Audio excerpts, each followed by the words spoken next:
അപ്പോൾ അല്ല ഗൈസ്, ഇന്ന് കുറച്ച് പണിയുള്ള ദിവസേനു. രാവിലെ തന്നെ എണീച്ച് ഓടിയത് ബാങ്കിലേക്കാണ്.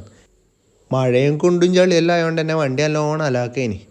എന്തായാലും അത് വൃത്തിയാക്കാമെന്ന് വിചാരിച്ച് കഴുകാൻ കൊടുത്ത്. അങ്ങനെ കുറച്ച് സമയം വണ്ടീനെ കുളിച്ചിനും കണ്ട് അവിടെ തന്നെ നിന്ന്. പിന്നെ നമ്മൾ ഇന്ന് ആ കഥയിലെ ബുദ്ധിമാനായ കുരങ്ങനെ കണ്ടട്ടാ. അങ്ങനെ അല്ലെങ്കിൽ ഇനി വണ്ടി കഴുകിയെന്ന് പറഞ്ഞ് മെസ്സേജ് വന്നു. അത് കഴിഞ്ഞിട്ട് പിന്നെ നമ്മൾ നേരെ അടുത്ത പരിപാടിക്ക് പോയി. കുറച്ച് സിമെൻറ്റ് പണിക്കാനുണ്ടായിനി. അപ്പോൾ അത് വാങ്ങിച്ച് നേരെ വണ്ടീനെ കുറച്ചും കൂടി മഞ്ചാക്കി കൊടുത്ത്. അല്ലെങ്കിൽ അതിന് ടൗണിൽ പോകണമെന്ന് പറഞ്ഞ ഉമ്മ സാധനം പണിക്കാൻ പോകണമെന്ന് പറഞ്ഞിട്ട് വിളിച്ച്. ആഴ്ചയിൽ 5 ദിവസം കഷ്ടപ്പെട്ട് കോളേജിലെല്ലാം പോകും. പിന്നെയുള്ള ശനിയാഴ്ച ഇതുപോലെ കുറേ പണിയും കാര്യങ്ങളെല്ലാം ഉണ്ടാവും.